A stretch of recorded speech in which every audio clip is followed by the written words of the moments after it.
بسم اللہ الرحمن الرحیم الحمدللہ رب العالمین وصلی اللہ علی محمد وآلہ الطاہرین ولعنۃ اللہ علی اعدائہم اجمعین الی قیام یوم الدین۔ مطہرات میں سے ایک مطہر ہے استبرا۔ استبرے کے بارے میں پہلے بھی گفتگو ہو چکی اور وہ گفتگو ہوئی احکام بیت الخلاء میں، اور اس کا تعلق تھا مردوں سے، اور اصل موضوع یہ تھا اگر پیشاب کے بعد کچھ قطرے محسوس ہوں تو آیا ان قطروں کے بعد وضو باطل ہوگا، آیا ان قطروں کو نجس سمجھا جائے؟ تو وہاں پر ہم نے بتایا تھا کہ ان قطروں کو اگر پاک کرنا ہو تو اس کا طریقہ یہ ہے کہ انسان استبرا کرے۔ یہ تو استبرے کا وہ موضوع تھا کہ جو ہم نے احکام بیت الخلاء میں بیان کیا۔ یہاں پر استبرے کا جو موضوع بیان ہوا وہ یہ کہ اگر کوئی حلال گوشت جانور جیسے کہ گائے یا بکری یا مرغی یا بطخ اگر نجاست کھانے کی عادی ہو جائے، لیکن نجاست سے کیا مراد؟ نجس پانی سے کیا مراد؟ نالی نجس تھی، یا کھانے سے کیا مراد کہ نجس زمین پہ کسی نے کھانا ڈالا، آیا وہ مراد ہے؟ نہ، یہاں پر نجاست سے مراد ہے انسانی پیخانہ۔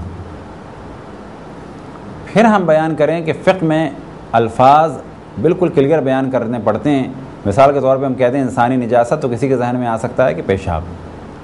اب یہاں پہ کلیئر بیان کرنا ہوگا کہ اگر کوئی جانور حلال گوشت جانور انسانی پیخانہ کھانے کا عادی ہو جائے تو اس کا بھی پیشاب اور پیخانہ نجس ہوتا ہے۔ اب اگر اس کے پیشاب اور پیخانہ کو پاک کرنا ہو تو اس کا استبرا کرنا ہوگا۔ اس کا استبرا کیا ہے کہ اگر وہ اونٹ ہے تو 40 دن تک اس کو باندھ کے رکھا جائے، یا بالفاظ دیگر اصل موضوع باندھنا نہیں ہے بلکہ اصل موضوع ہے کہ انسانی نجاست کھانے سے یعنی پیخانہ کھانے سے اس کو روکا جائے۔ تو 40 دن اونٹ کو روکا جائے اور پاک غذا دی جائے، 20 دن گائے کو روکا جائے اور پاک غذا دی جائے۔ آغا زنجانی اور آغا جواد تبریزی مرحوم فرماتے تھے کہ گائے کا استبرا 30 دن کا ہے، کہ 30 دن تک اس کو انسانی پیخانہ کھانے سے روکا جائے اور پاک غذا دی جائے۔ بکرے وغیرہ اور بھیڑ اور اس قسم کے دیگر جانور، ان کے پیخانہ اور پیشاب کو اگر پاک کرنا ہو کیونکہ وہ نجس ہے، کب؟ انسانی نجاست کھانے کی وجہ سے، تو اس کا استبرا کیا ہے کہ 10 دن ان کو روکا جائے۔ بطخ وغیرہ کے لیے جو بیان ہوا وہ کیا ہے؟ 5 دن، اور بعض مراجع نے فرمایا کہ 7 دن تک انہیں روکا جائے۔ مرغی کے لیے کہ جو گھریلو مرغی ہیں، پالتو مرغیاں جو عام طور پہ ہوتی ہیں، ان کو 3 دن تک ایک ایسی جگہ پہ رکھا جائے کہ وہ انسانی پیخانہ کھانے والی نہ مانی جائے۔ اب ان کا پیشاب پخانہ پاک مانا جائے گا، لیکن اگر ان کو بالکل عادت کو چھڑوانا ہو تو کہا جائے گا ان کو اتنا روکا جائے کہ جس کے بعد ان کی عادت ختم ہو جائے۔ تو یہ ہے استبرا مطہرات میں سے۔ لیکن اس استبرے نے، اس مطہر نے کس کو پاک کیا؟ کسی کپڑے کو یا دیوار کو یا کسی انسان کو پاک نہیں کیا، بلکہ حلال گوشت جانور کا پیشاب اور پیخانہ پاک تھا، انسانی نجاست کھانے کی وجہ سے نجس ہو گیا۔ اب جب ان کو یہ استبرا کرایا گیا یعنی یہ خاص مدت تک انسانی نجاست کھانے سے روکا گیا تو ان کا پیشاب اور پیخانہ پاک ہو گیا۔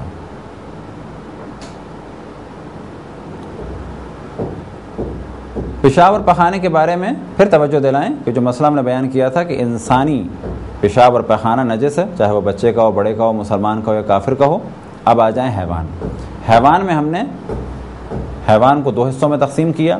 وہ حیوان کہ جنہیں اگر ذبح کیا جائے تو ان کا خون اچھل کے نکلے، بس وہ حیوان کہ جن کا خون اچھل کے نہیں نکلتا ان کا پیشاب اور پخانہ پاک ہے۔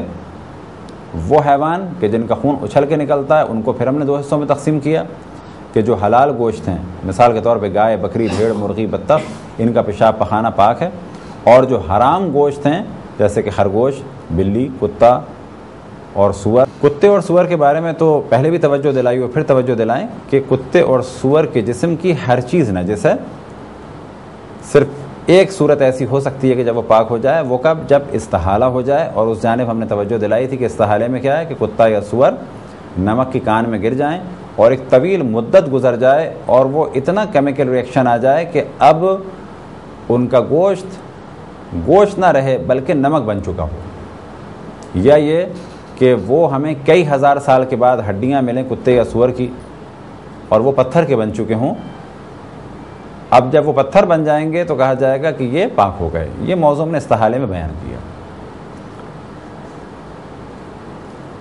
باقی جتنے جانور حرام گوشت ہیں، شیر ہو یا چیتا ہو یا گیدڑ ہو یا لومڑی ہو، ان کا پیشاب و پخانہ نجس ہے۔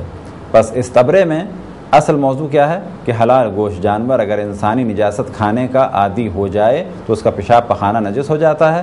اب اگر اس پیشاب پخانے کو پاک کرنا ہو تو اس کا ایک طریقہ ہے، وہ ہے استبرا، کہ مختلف مدتوں تک مختلف جانوروں کو انسانی نجاست کھانے سے دور رکھا جائے۔